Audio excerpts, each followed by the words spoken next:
The playground erupted in chaos as Maya Chen sprinted across the wood chips, her designer heels clicking frantically against the ground. Behind her, a chorus of whispered judgments followed like shadows. "She's completely losing it. That woman needs therapy. Someone should call security." But Marcus Williams, sitting alone on a weathered bench while his 6-year-old daughter Lily played nearby, watched Maya's face with recognition that cut straight through his chest. He'd seen that look before in his own mirror, during those endless nights when the world felt like it was crumbling and no one else could see the cracks. Maya had been standing by the monkey bars just moments earlier, watching her 4-year-old son Tommy navigate the metal rungs with the focused determination only children possess. Everything seemed normal until she noticed the man in the gray hoodie lingering near the fence, his phone camera pointed directly at the playground. At first, she dismissed it. Maybe he was a parent taking pictures of his own child. But when she looked closer, she realized something that made her blood run cold. There were no children near him. None at all. "Excuse me," Maya had called out, her voice steady but firm. "Are you taking pictures of the kids?" The man had looked up, startled, then quickly shoved his phone into his pocket. "Just enjoying the nice weather," he mumbled, but Maya caught the guilt flickering across his features before he turned away. That's when Maya's world shifted into high alert mode. She began following the man as he moved around the playground's perimeter, noting how he positioned himself for clear sight lanes of the children,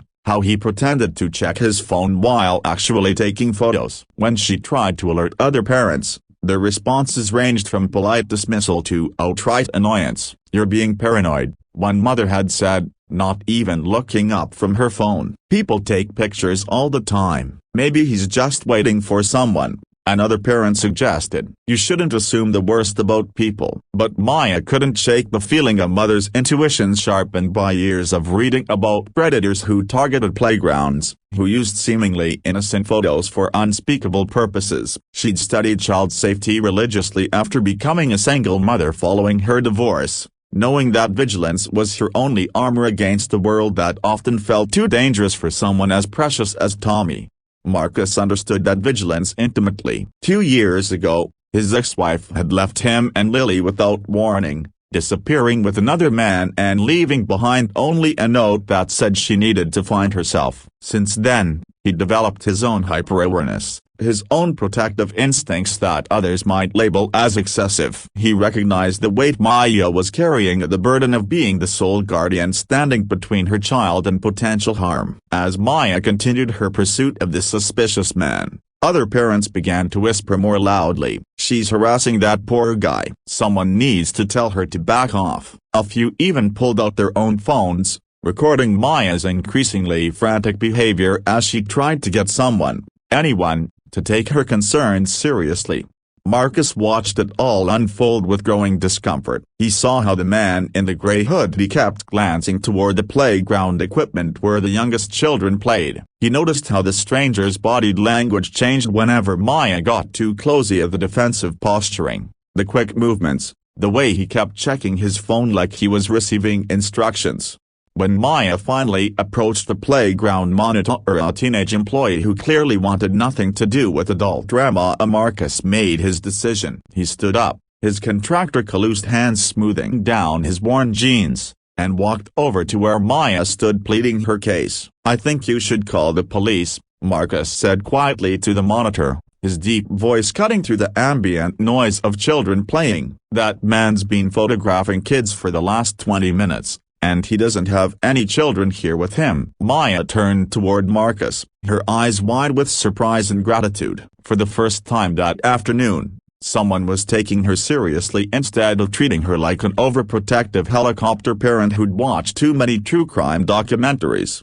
"Thank you," she whispered, her voice cracking with relief. "I thought I was going crazy." "You're not crazy," Marcus said firmly. "You're being a good mother." The playground monitor, suddenly faced with two adults expressing concern instead of one hysterical woman, reluctantly radioed security. Within minutes, 2 officers arrived to assess the situation. By then, The man in the gray hoodie had noticed the increased attention and was attempting to leave through the park's back exit. What happened next validated every instinct Maya had experienced. When approached by officers, the man became belligerent and evasive. A search of his phone revealed not only dozens of photos taken that day at the playground, but evidence of a much larger pattern of behavior. The man was already on a watch list for similar incidents at schools and parks across 3 counties. As officers led the suspect away, the playground fell into stunned silence. Parents who had dismissed Maya's concerns now avoided eye contact, their earlier judgments hanging heavy in the air. Children continued playing, blissfully unaware of how close danger had come to their innocent afternoon. Maya stood trembling by the monkey bars where it had all started, overwhelmed by a mixture of indignation and exhaustion. Marcus approached slowly, Lily skipping beside him after he'd called her over from the swings. "How did you know?" Maya asked, her voice barely audible above the sound of children's laughter resuming around them. "How did you know I wasn't just being paranoid?" Marcus looked at his daughter, then back at Maya. "Because I know what it's like to be the only one standing between your child and the world," he said. "And I know that feeling in your gut, the one that tells you something's wrong even when everyone else says you're overreacting. That feeling exists for a reason." Tommy ran up to Maya then, his face flushed with playground excitement, completely unaware of the drama that had unfolded around him. Maya swept him into her arms, holding him tighter than usual, breathing in the familiar scent of his strawberry shampoo and playground dust. "Sometimes being a good parent means being willing to look crazy to other people," Marcus continued, watching Lily join a group of children at the slide. "Sometimes it means trusting yourself even when nobody else trusts you." Maya nodded, tears finally spilling over as the adrenaline began to fade. In that moment, surrounded by the ordinary sounds of children at play, she realized that sometimes the greatest act of love is simply refusing to ignore what others can't or won't see. And sometimes, when the world makes you feel alone in your vigilance, all you need is one person to stand beside you and say, "I believe you." As they gathered their children and prepared to leave the playground, Maya and Marcus exchanged phone numbers, and not as potential romantic partners, but as fellow parents who understood that protecting your child sometimes means being willing to be misunderstood by everyone else. In a world that often dismisses maternal intuition as hysteria, they had found something rare: validation, support, and the knowledge that they weren't alone in their fears. Protective love.